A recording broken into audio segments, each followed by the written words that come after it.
I'm Chad. I'm Dad. No, wait a minute, I'm supposed to be Dad first. Oh yeah, you're Dad. I'm Dad. I'm Chad. And this is our channel. Alrighty, so finally done. I was trying to wipe the blue off and it was getting everywhere. But, so that's what it looks like. So determine that that's where the skin is just not straight. And that's just the way it's going to be. There's nothing I can do about it. Except I could maybe put another screw into it to suck it up and to form it where it would become flat with the skin. But I'm just going to leave it like that. I think it's fine. Once it's painted, it'll be hard to tell. And who the hell climbs under an airplane anyway but me? So there's a side view. I was thinking about it, Oshkosh, when I was climbing under Patey's plane. I bet he thought I was a crazy person. So there's, I'm going to get a little bit more clearance, maybe 1/8 of an inch or so, just so it doesn't rub on the paint once the gear's painted, and maybe even clean that up just a little bit to where it's not touching the skin, because that will wear into the paint. But you know, it's hand built, so it's not perfect, but I think it turned out really good. We took our time on these and just did, you know, a little bit at a time. They're not exactly straight on either side, but again, it's handmade, and I think it turned out really nice. Next step, ordered coax cables to hook up the GPS antenna, the radio antenna, and the transponder, and I ordered a 90-degree for this guy, and then I ordered some 90 degrees for the transponder antenna. The radio antenna is back here, so doing 90s off of those, and then the transponder antenna will be here, and I'll 90 off of that.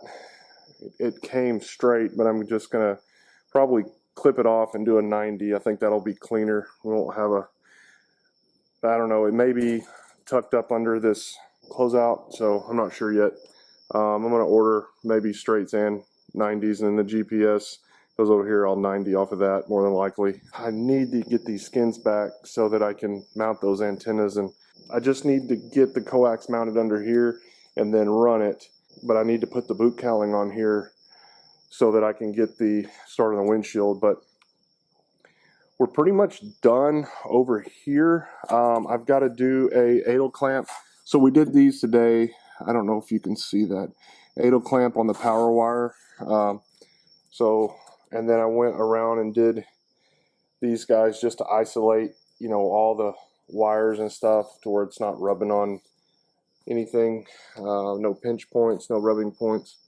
So did 8 clamps on everything, again to isolate, and then rubber and grip ties on that. Rubber and grip ties. Just kind of stole this idea from some of the factory built planes. Did the same thing here. Let's see what else. Oh, I wanted to show you guys so we jacked around with the Alt-Air, and I lost the knob, the red knob, so I ordered a new one today. So we jacked around with it, and still waiting on the bolt from Rands for this that we did, and we made a video of that to show everybody how to do it. But I'm waiting on the bolt so I can bolt it down, and I'll finish the video. Everybody can see that. But right now that bolt's hitting, so it's too long, even with the washers. So that's a 25, and Tony's sending me a 23. But anyway, we jacked around with this, and I went ahead and moved it, cut it shorter, about 10 inches of what it was, and did a grip tie and a piece of fuel hose there. And the biggest deal was it's running out of the firewall. I don't know if you guys can see that. And then I've got it looping down, and then it goes into a 8 clamp on the firewall, and I went off of that heater box. So the 8 clamp is in the bolt that holds one side of the heater box on. and then it runs down and it loops, no kinks, and it loops, and then again, not idle clamp, but the rubber fuel hose and the grip tie, and then to here. And Taylor, would you pull that alt air cable? I want to show.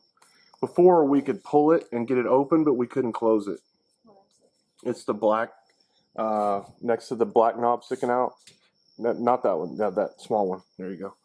Yeah, pull it. It's hard to do, but yeah. Is it open? Almost. You just, yeah, there you go. Now you can close it.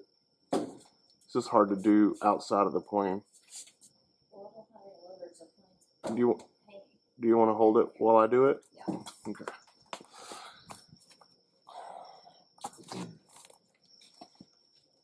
Ready?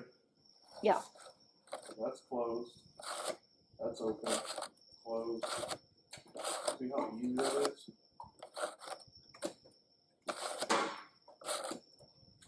I'm really happy with that because that's important. You get icing on the you sit down here for a second. If you get icing into the air filter here, then you'll want to open that to be free so that it can open up that port there. I call it the barbecue air inlet, barbecue pit.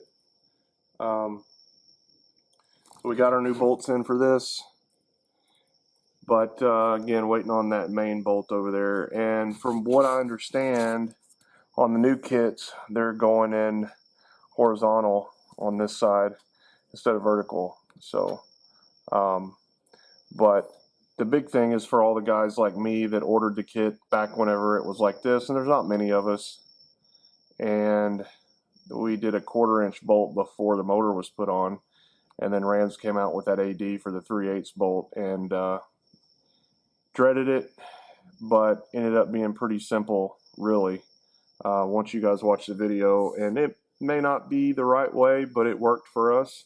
And this bolt is like, it fits like a glove. Let's see. There.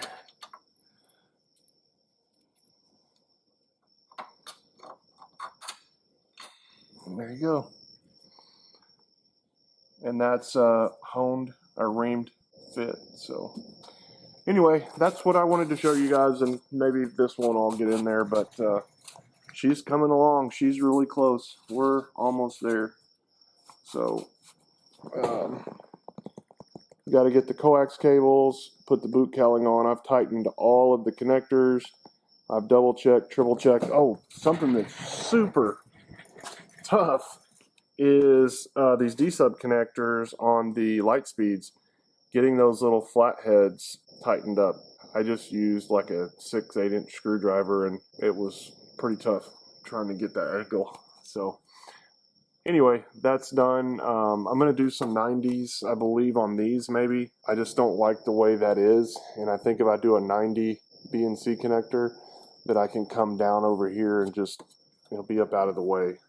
But I haven't tightened this guy down because I did buy a charger for this, and this is pretty sweet. If the plane sits for extended periods of time, they do, TCW Technologies recommend this charger, and it just plugs up in the spot where the wiring plugs into that D-sub connector, and then this light will get brighter the more charged it gets. I guess it's hooked up to the battery. So anyway, plug that in overnight, and supposed to do that every 6 months from what I read in there.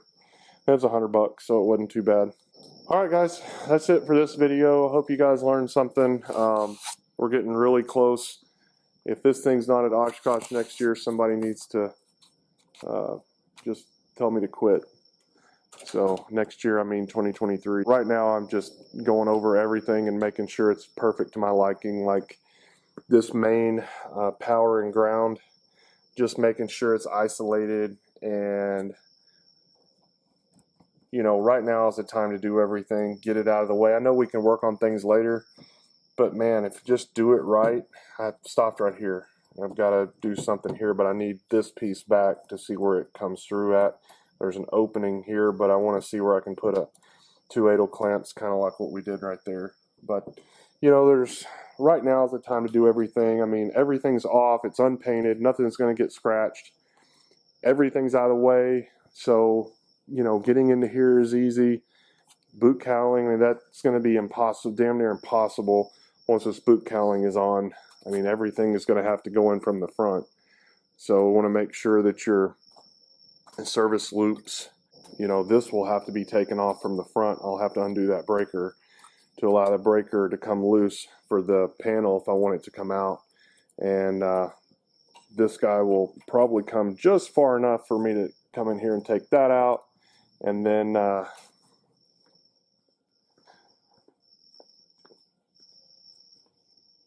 this guy got service loop here that will have to come off, but then that panel will pop out.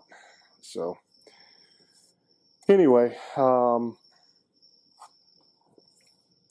I finished this right here, the fuel line for the fuel sensor. So I've got this block here, and I had the 90 coming off of it here and then coming down to here, and it just wasn't right. So it was in a bind, and I made this guy. So it comes down and it loops, goes under here, and then comes back here. So you can see the loop here, comes up and goes in right there. I also moved the map sensor hose that goes into the plane and into the light speed boxes. Kind of moved it,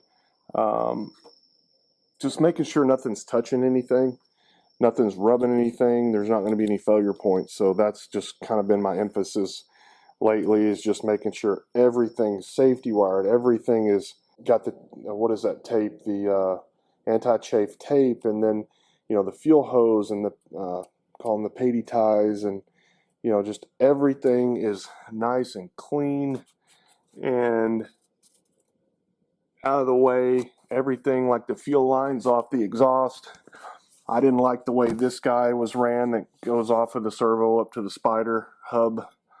I don't know if that's the correct terminology, but it was over here and it was touching the exhaust.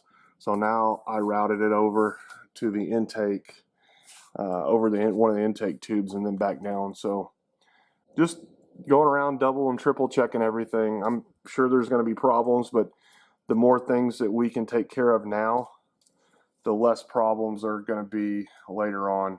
The less things we're going to have to fix, and the more enjoyable it's going to be.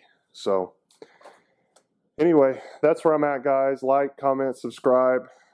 Tell me what you think. Drop me some comments down below. Tell me what you guys are doing to your planes, what you guys are thinking. Oh, here's the riv nuts. So Dad was on top, and he would reach under and be like, yeah, that's a good spot.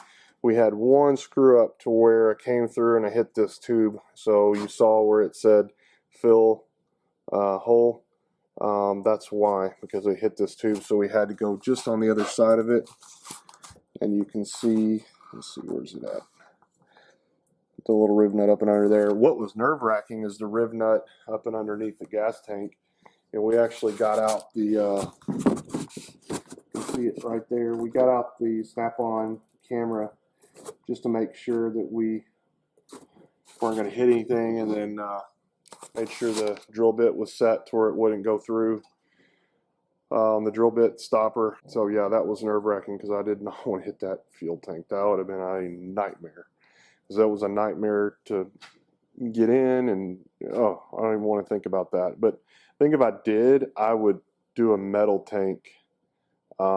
This thing is kind of deformed as it's been sitting, and I've opened the cap. It is not because of a vacuum, anything like that. It's just, I don't know why it's done that. has to be something with the fuel because it didn't do it until the fuel went into it. But look how far it's come down off of the straps on the top. It was flush. So.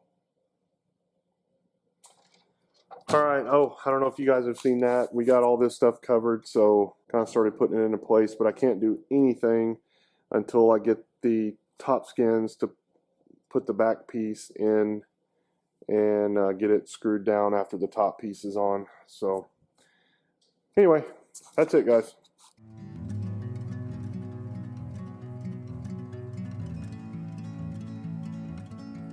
Hey guys, thanks for watching another episode of Dad and Chad. If you like this video, share it with your friends and give us a thumbs up. And never miss an episode of Dad and Chad by hitting that subscribe button. Because we'll be back next Tuesday with another episode. Thanks again for watching Dad and Chad.